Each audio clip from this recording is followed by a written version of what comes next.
കഴിഞ്ഞ ഏതാനും സെഷനുകളിലായി DSLR ക്യാമറയെക്കുറിച്ച് വ്യക്തമായ ഒരു ധാരണ നിങ്ങൾക്ക് ലഭിച്ചിട്ടുണ്ടാകും എന്ന് കരുതുന്നു. ഇനി നമുക്ക് DSLR ക്യാമറ കയ്യിലെടുത്ത് തുടങ്ങാം. ഒരു DSLR ക്യാമറ ആദ്യമായി കയ്യിലെടുക്കുമ്പോൾ എന്തൊക്കെയാണ് ശ്രദ്ധിക്കേണ്ട കാര്യങ്ങൾ എന്ന് നോക്കാം. ഒരു DSLR ക്യാമറയ്ക്ക് ഒരു ഫോട്ടോ ക്ലിക്ക് ചെയ്യണമെങ്കിൽ മിനിമം 4 കാര്യങ്ങൾ അതിനകത്ത് ഉണ്ടായിരിക്കണം. അതിൽ പ്രധാനപ്പെട്ടതാണ് ക്യാമറ ബോഡിയും ക്യാമറയുടെ ലെൻസും. 2 കാര്യങ്ങളായി. മൂന്നാമത്തെ കാര്യം ഒരു മെമ്മറി കാർഡാണ്. മെമ്മറി കാർഡ് മിക്കവാറും എല്ലാ ക്യാമറയുടെയും വലതുവശത്ത് സൈഡിലായിട്ട് ഒരു ഓപ്പണിങ്ങിനകത്തേക്കാണ് ഇൻസേർട്ട് ചെയ്യാറുള്ളത്. നിങ്ങളുടെ ക്യാമറയിൽ എവിടെയാണ് മെമ്മറി കാർഡ് വരുന്നത് എന്ന് പരിശോധിച്ച് അവിടെ കൃത്യമായി മെമ്മറി കാർഡുകൾ ഇൻസേർട്ട് ചെയ്യുക. ഇനി മറ്റ് 4ാമത്തെ ഒരു ഘടകം ബാറ്ററിയാണ്. ഒരു ക്യാമറ പ്രവർത്തിപ്പിക്കാൻ നിർബന്ധമായും നമുക്ക് ബാറ്ററി അത്യാവശ്യമാണ്. അപ്പോൾ ബാറ്ററി ഒട്ടുമിക്ക ക്യാമറകളിലും താഴെ ഭാഗത്തായിട്ടാണ് ഇൻസേർട്ട് ചെയ്യാനുള്ള സ്ലോട്ട് ഉണ്ടാവാറുള്ളത്. നിങ്ങളുടെ ക്യാമറയിൽ എവിടെയാണോ ബാറ്ററി ഇൻസേർട്ട് ചെയ്യേണ്ടത് കൃത്യമായി നോക്കി ബാറ്ററി ഇൻസേർട്ട് ചെയ്യുക. ഇനി ലെൻസ് അറ്റാച്ച് ചെയ്യുന്നത് എങ്ങനെ എന്ന് നിങ്ങൾ ശ്രദ്ധിച്ചിട്ടുണ്ടോ? ഓരോ ക്യാമറയിലും വ്യത്യസ്തമായ രീതിയിലായിരിക്കും ലെൻസ് ക്യാമറ ബോഡിയിലേക്ക് അറ്റാച്ച് ചെയ്യുന്നത്. ഉദാഹരണത്തിന് കാനന്റെ ക്യാമറകളിലാണെങ്കിൽ ബോഡിയിലും അതേപോലെ ലെൻസിലും ഒരു പ്രത്യേകം റെഡ് അല്ലെങ്കിൽ വൈറ്റ് മാർക്കിങ്സ് കാണാറുണ്ട്. ക്യാമറ ബോഡിയിലെയും ലെൻസിലെയും ഈ മാർക്കിങ്സ് പരസ്പരം ഒരേ ലെവലിൽ ചേർത്ത് വെച്ചിട്ട് ക്ലോക്ക് വൈസിൽ തിരിച്ചു കഴിഞ്ഞാൽ ഒരു ക്ലിക്ക് സൗണ്ട് കേൾക്കും. അതോടുകൂടി ക്യാമറ ലെൻസ് ബോഡിയിൽ അറ്റാച്ച് ആയി. ഇനി നിക്കോണിലേക്ക് വരികയാണെങ്കിൽ നിക്കോണിൽ നേരെ ഓപ്പോസിറ്റ് ആണ്. അതായത് ക്യാമറയിൽ ലെൻസ് അറ്റാച്ച് ചെയ്യാൻ വേണ്ടിയിട്ട് ആൻറ്റി ക്ലോക്ക് വൈസ് ആണ് നമ്മൾ തിരിക്കേണ്ടത്. ഇതുപോലെ ഓരോ ക്യാമറ കമ്പനികളും അവരുടേതായ രീതിയിലാണ് ലെൻസും ബോഡിയും തമ്മിൽ അറ്റാച്ച് ചെയ്യാൻ വേണ്ടിയിട്ട് വിവിധ മെത്തേഡുകൾ ഉപയോഗിക്കുന്നത്. ഒട്ടനവധി മോഡലുകളും ബ്രാൻഡുകളും ഉണ്ട്. അതുകൊണ്ട് തന്നെ ഓരോ ക്യാമറ സ്പെസിഫിക് ആയിട്ട് ഇന്ന രീതിയിലാണ് ലെൻസ് അറ്റാച്ച് ചെയ്യേണ്ടത് എന്ന് ഒരു ക്ലാസ്സിൽ പറഞ്ഞു തരിക എന്നുള്ളത് ഒത്തിരി ടൈം കൺസ്യൂമിങ് ചെയ്യുന്ന ഒരു ജോലിയാണ്. അതുകൊണ്ട് നിങ്ങളുടെ ക്യാമറയിൽ സ്പെസിഫിക് ആയിട്ട് നിങ്ങളുടെ ക്യാമറയിൽ ലെൻസ് എങ്ങനെയാണ് അറ്റാച്ച് ചെയ്യേണ്ടത് എന്ന് നിങ്ങളുടെ മാനുവലിൽ നോക്കിയിട്ട് ഉറപ്പുവരുത്തുക. ഇനി നിങ്ങൾക്ക് മാനുവൽ കയ്യിലില്ലാത്ത ആൾ ഒരു യൂസ്ഡ് ക്യാമറയോ അല്ലെങ്കിൽ പുതിയ ക്യാമറയോ വാങ്ങിച്ചിട്ട് മാനുവൽ ഇല്ലാത്ത ആൾക്കാരാണെങ്കിൽ വാട്സപ്പ് നമ്പറിൽ കോൺടാക്ട് ചെയ്ത് കഴിഞ്ഞാൽ കൃത്യമായിട്ട് മോഡൽ നമ്പർ ഏതാണെന്ന് പറഞ്ഞ് തന്നു കഴിഞ്ഞാൽ നിങ്ങൾക്ക് കൃത്യമായിട്ടുള്ള ഗൈഡ് ലൈൻസ് പറഞ്ഞു തരുന്നതായിരിക്കും. അപ്പോൾ നമ്മൾ ലെൻസ് ബോഡിയിലോട്ട് അറ്റാച്ച് ചെയ്തു. ഇനി റൈറ്റ് സൈഡിൽ ചിലപ്പോൾ ചില ക്യാമറകൾക്ക് താഴെയൊക്കെയാണ് മെമ്മറി കാർഡിൻ്റെ ചേംബർ ഉണ്ടാവുക. അപ്പോൾ എവിടെയാണ് മെമ്മറി കാർഡിൻ്റെ സ്ലോട്ട് എന്ന് നോക്കുക. ആ മെമ്മറി കാർഡിൻ്റെ സ്ലോട്ടിലേക്ക് നല്ല ക്വാളിറ്റി ഉള്ള ഒരു മെമ്മറി കാർഡ് ഇൻസേർട്ട് ചെയ്യുക. നമ്മുടെ ക്ലാസ്സിൽ മെമ്മറി കാർഡിനെ കുറിച്ച് വളരെ വിശദമായി പറയുന്നുണ്ട്. അതുകൊണ്ട് തന്നെ ഇപ്പോൾ അതിനെക്കുറിച്ച് വിശദീകരിക്കുന്നില്ല. നിങ്ങളുടെ കയ്യിലുള്ള മെമ്മറി കാർഡ് ക്യാമറയിലേക്ക് ഇൻസേർട്ട് ചെയ്യുക. 4ാമതായിട്ട് നമുക്ക് വേണ്ടത് ബാറ്ററിയാണ്. ബാറ്ററിയുടെ ചേംബർ ഏത് ഭാഗത്താണെന്ന് നോക്കിയിട്ട് അതിലേക്ക് കൃത്യമായ രീതിയിൽ, അത് ബാറ്ററി ഒരു ഡയറക്ഷനിൽ മാത്രമേ നമുക്ക് അകത്തോട്ട് തള്ളിക്കയറ്റാൻ പറ്റുള്ളൂ. ആ രീതിയിൽ തന്നെ അവിടെ വെച്ചിട്ട് ബാറ്ററി അകത്തോട്ട് തള്ളിക്കഴിഞ്ഞാൽ അത് ഒരു ചെറിയൊരു ലോക്ക് വന്നിട്ട് അവിടെ ഹോൾഡായി നിൽക്കും. അതിനുശേഷം ബാറ്ററി കമ്പാർട്ട്മെൻറ്റിൻ്റെ ഡോർ അടച്ചിട്ട് ലോക്ക് ചെയ്യുക. ഇത്രയാണ് നമുക്ക് ചെയ്യാനുള്ളത് ഒരു ആദ്യമായിട്ട് ക്യാമറ കയ്യിലെടുക്കുമ്പോൾ. അപ്പോൾ പുതിയ ഫ്രഷ് ക്യാമറയ്ക്കാണെങ്കിൽ നിങ്ങൾക്ക് ക്യാമറയിലെ ഡേറ്റ്, നിങ്ങളുടെ പേര്, ഡീറ്റെയിൽസ്, നിങ്ങളുടെ ലൊക്കേഷൻ, അങ്ങനെയുള്ള ഒരുപാട് കാര്യങ്ങൾ സെറ്റ് ചെയ്യാനുണ്ടാവും. അപ്പോൾ നമ്മൾ ആ സെറ്റിങ്സിലേക്ക് ഒന്നും തന്നെ ഇപ്പോൾ പോകുന്നില്ല. കാരണം നമ്മൾ പഠിക്കാൻ പോകുന്ന വിഷയങ്ങൾ അതൊക്കെ തന്നെയാണ്. അപ്പോൾ നമ്മൾ ഇപ്പോൾ അതിനെക്കുറിച്ച് ഒന്നും തന്നെ ചെയ്യുന്നില്ല. നമ്മൾ ഈ 4 കാര്യങ്ങൾ ലെൻസ്, ബോഡി, മെമ്മറി കാർഡ്, അതേപോലെ ബാറ്ററി, ഇത്രയും കാര്യങ്ങൾ സെറ്റ് ചെയ്തിട്ട് നമ്മുടെ ക്യാമറ ഓൺ ചെയ്യുകയാണ്. നിങ്ങൾ ക്യാമറ ഓൺ ചെയ്തു. പക്ഷേ ഈ ഓൺ ചെയ്തതോടുകൂടി ഫോട്ടോ എടുക്കുന്നതിൻ്റെ മുന്നോടിയായിട്ട് കുറച്ച് കാര്യങ്ങൾ നമ്മൾ വളരെ കെയർഫുള്ളായിട്ട് ശ്രദ്ധിക്കേണ്ടതുണ്ട്, അല്ലെങ്കിൽ വളരെ കെയർഫുള്ളായിട്ട് ഹാൻഡിൽ ചെയ്യേണ്ടതുണ്ട്.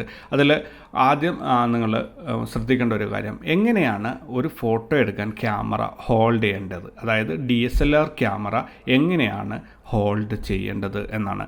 DSLR ക്യാമറ നമുക്ക് 2 വിധത്തിലാണ് നമ്മുടെ കയ്യിൽ ഹോൾഡ് ചെയ്യാൻ പറ്റുക. അതിലൊന്ന് നമുക്ക് ലാൻഡ്സ്കേപ്പ് മോഡിലാണ്, മറ്റൊന്ന് പോർട്രേറ്റ് മോഡിലാണ്. വളരെ സിമ്പിളായി പറയുകയാണെങ്കിൽ ഒരു ദീർഘചതുരാകൃതിയിൽ നീളമുള്ള ഭാഗം ഇടത്തുനിന്ന് വലത്തോട്ട് വരുന്ന രീതിയിൽ നിങ്ങൾ ഉപയോഗിക്കുകയാണെങ്കിൽ അതിനെ ലാൻഡ്സ്കേപ്പ് മോഡ് എന്ന് പറയും. ഇനി ക്യാമറ നേരെ വിലങ്ങനെ പിടിച്ച് ഉപയോഗിക്കുകയാണെങ്കിൽ അതിനെ പോർട്രേറ്റ് മോഡ് എന്ന് പറയും. അതിൻ്റെ ഓറിയൻറ്റേഷനാണ് ഈ പറയുന്നത്. ലാൻഡ്സ്കേപ്പ് ഓറിയൻറ്റേഷനും പോർട്രേറ്റ് ഓറിയൻറ്റേഷനും. ഈ ലാൻഡ്സ്കേപ്പും പോർട്രേറ്റും നമ്മുടെ ഫോട്ടോഗ്രാഫിയിൽ ഒരുപാട് സ്ഥലങ്ങളിൽ ഉപയോഗിക്കുന്നതാണ്. പക്ഷേ അത് വേറൊരു നിർവചനത്തോടെയാണ് നമ്മൾ അവിടെ ഉപയോഗിക്കുന്നത്. പക്ഷേ ഇവിടെ ഇപ്പോൾ പറഞ്ഞിരിക്കുന്നത് അതിൻ്റെ ഓറിയൻറ്റേഷൻ മാത്രമാണ്. ഒന്ന് വിലങ്ങനെ അല്ലെങ്കിൽ കുത്തനെ, 2 വിധത്തിലാണ് DSLR ക്യാമറകൾ ഹോൾഡ് ചെയ്യാൻ പറ്റും. DSLR ഹോൾഡ് ചെയ്യുന്നതിൽ നമ്മുടെ രണ്ട് കൈക്കും വ്യത്യസ്തമായ പങ്കുകളാണ് ഉള്ളത്. അതായത് നിങ്ങൾ ക്യാമറയുടെ ഭാരം മുഴുവൻ നിങ്ങളുടെ ഇടത് കൈയിലേക്കാണ് പോകേണ്ടത്. അതായത് ഇടത് കൈ വെള്ളയിൽ ക്യാമറ വെച്ച് കഴിഞ്ഞാൽ നമ്മുടെ പെരുവിരലിനും ചൂണ്ടുവിരലിൻ്റെ ഇടയിലൂടെ ലെൻസിൻ്റെ ഭാഗം കടന്ന് പുറത്തോട്ട് വരണം. അപ്പോൾ കൈവെള്ളയിൽ കൃത്യമായിട്ടും ക്യാമറയുടെ ഭാരം ഇരിക്കും. ക്യാമറയുടെ നെക്ക്, അതായത് ലെൻസും ബോഡിയും തമ്മിൽ ചേരുന്ന ഭാഗത്ത് നിങ്ങളുടെ പെരുവിരലും ചൂണ്ടുവിരലും, ഇടത് കൈയുടെ പെരുവിരലും ചൂണ്ടുവിരലും ചേർന്ന് നിൽക്കും. ഇനി നിങ്ങൾക്ക് ആ രണ്ട് വിരലും ഉപയോഗിച്ചാണ് സൂം, ഫോക്കസ് എന്നിവ തിരിക്കാനുള്ളത്. അതായത് ലെൻസിലുള്ള രണ്ട് റിങ്ങുകൾ നിങ്ങൾ നേരത്തെയുള്ള ഭാഗങ്ങൾ ശ്രദ്ധിച്ചിട്ടുണ്ടെങ്കിൽ കണ്ടിട്ടുണ്ടാവും. അതിനകത്ത് ഫോക്കസ്, സൂം രണ്ട് റിങ്ങുകളാണുള്ളത്. നമുക്കിത് ഇടത് കൈ കൊണ്ടാണ് നമ്മൾ തിരിക്കേണ്ടത്. അപ്പോൾ ഭാരം മുഴുവൻ ഇടത് കൈയിലാണ് നിൽക്കുന്നത്. ഈ രണ്ട് വിരലുകൾ ഉപയോഗിച്ചാണ് നമ്മൾ ഫോക്കസും റിങ്ങും കൺട്രോൾ ചെയ്യുന്നത്. ഇനിയിപ്പോൾ വലത് കൈ നമ്മുടെ കയ്യിൽ ബാക്കിയുണ്ട്. വലത് കൈ എങ്ങനെയാണ് ഉപയോഗിക്കേണ്ടതെന്ന് നോക്കാം. വലത് കൈയുടെ 3 വിരലുകൾ, അതായത് ചെറുവിരൽ, മോതിരവിരൽ, അതേപോലെ പെരുവിരൽ, ഈ 3 വിരലുകളും ചേർത്തുകൊണ്ട് ക്യാമറയുടെ സൈഡിൽ തള്ളി നിൽക്കുന്ന ആ ഗ്രിപ്പുള്ള ഭാഗത്തേക്ക് നമ്മൾ പിടിക്കണം. ഇനി ബാക്ക് സൈഡിൽ നമ്മുടെ തള്ളവിരലിൻ്റെ പേശികൾ ബാക്ക് സൈഡിലുള്ള കട്ടിങ്ങിലേക്ക് നല്ല രീതിയിൽ ഇറങ്ങി നിൽക്കണം. ഇനി നിങ്ങൾക്ക് തള്ളവിരൽ ഉപയോഗിച്ചിട്ട് ബാക്കിലുള്ള ഡയലുകൾ തിരിക്കാനും ക്യാമറയുടെ ബാക്ക് ഭാഗത്തുള്ള ഒരുവിധം ബട്ടൺസൊക്കെ വളരെ ഈസി ആയിട്ട് ഈ വിരൽ ഉപയോഗിച്ചുകൊണ്ട് നിങ്ങൾക്ക് ആക്സസ് ചെയ്യാൻ പറ്റും. ഇനി ചൂണ്ടുവിരൽ നമ്മളതിൽ ഇപ്പോൾ ഫ്രീ ആയി കിടപ്പുണ്ട്. ഈ ചൂണ്ടുവിരൽ ഉപയോഗിച്ചിട്ടാണ് നമ്മൾ ഫോട്ടോ ക്ലിക്ക് ചെയ്യുന്നത്. അതായത് ഷട്ടർ റിലീസ് ബട്ടൺ പ്രസ് ചെയ്യാനും അതേപോലെ ക്യാമറയുടെ മുകളിലുള്ള ബട്ടൺസ് പ്രസ് ചെയ്യാനൊക്കെ ആയിട്ട് നമുക്ക് ചൂണ്ടുവിരൽ എപ്പോഴും ആവശ്യമാണ്. ഓക്കെ, ഈ രീതിയിലാണ് അപ്പോൾ നമ്മൾ ക്യാമറ ഹോൾഡ് ചെയ്യേണ്ടത്. ഇനി ക്യാമറയിൽ ശ്രദ്ധിക്കേണ്ട മറ്റൊരു കാര്യം എന്താണെന്ന് പറഞ്ഞു കഴിഞ്ഞാൽ, നിങ്ങളുടെ ക്യാമറയ്ക്ക് ഒരു നെക്ക് സ്ട്രാപ്പ്, എല്ലാ ക്യാമറയ്ക്കും ഒരു നെക്ക് സ്ട്രാപ്പ് അതിൻ്റെ കൂടെ ലഭിക്കുന്നുണ്ട്. ആ നെക്ക് സ്ട്രാപ്പ് നിർബന്ധമായിട്ടും നിങ്ങൾ കഴുത്തിലിട്ടിരിക്കണം. നമ്മുടെ ഫോട്ടോഗ്രാഫി എന്നുള്ളത് ഒരല്പം എക്സ്പെൻസീവായ ഒരു ഹോബിയാണ്, അല്ലെങ്കിൽ ഒരു ജോലിയാണ്. അപ്പോൾ ക്യാമറ താഴെ വീഴാനും പൊട്ടാനൊക്കെ സാധ്യത കൂടുതലാണ്. അത് ഒഴിവാക്കാൻ വേണ്ടിയിട്ട്, ഒരു സേഫ്റ്റിക്ക് വേണ്ടിയിട്ട് നെക്ക് സ്ട്രാപ്പ് അഥവാ ക്യാമറയുടെ സ്ട്രാപ്പ് നിങ്ങൾ കഴുത്തിൽ ഇടാൻ വേണ്ടി പ്രത്യേകം ശ്രദ്ധിക്കുക. അപ്പോൾ നിങ്ങൾ ഇടത് കൈ വെള്ളയിൽ ക്യാമറ വെച്ചു, അതിൻ്റെ ലെൻസിലേക്ക് ചൂണ്ടുവിരലും പെരുവിരലും കൊണ്ട് നിങ്ങൾ ലെൻസിൻ്റെ റിങ്ങുകൾ പിടിച്ചു. അതിനുശേഷം വലത് കൈയുടെ 3 വിരൽ കൊണ്ട് ക്യാമറയുടെ ഫ്രണ്ടിലെ ഗ്രിപ്പ് ഹോൾഡ് ചെയ്തു. തള്ളവിരലിൻ്റെ പേശികൾ കൊണ്ട് ക്യാമറയുടെ ബാക്കിൽ ഹോൾഡ് ചെയ്തു. അതോടുകൂടി ക്യാമറ നല്ല രീതിയിൽ അവിടെ സെറ്റായിട്ട് നിൽക്കും നിങ്ങളുടെ കയ്യിൽ.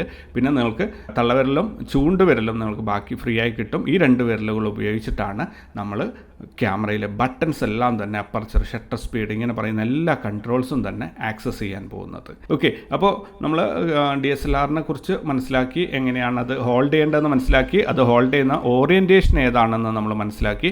ഇതെല്ലാം കൂടി തന്നെ നമ്മൾക്ക് ഇനി അങ്ങോട്ടുള്ള വർക്കിൽ വളരെ കെയർഫുള്ളായിട്ട് ഉപയോഗപ്പെടുത്തുന്നതാണ്. അതുകൊണ്ട് തന്നെ എങ്ങനെയാണ് ക്യാമറ ഹോൾഡ് ചെയ്യേണ്ടതെന്ന് മനസ്സിലായിട്ടില്ലെങ്കിൽ എല്ലാവരും തന്നെ നിർബന്ധമായിട്ടും ഇത് ഒന്നുകൂടി കേൾക്കുക, എന്നിട്ട് വ്യക്തമായി മനസ്സിലാക്കുക.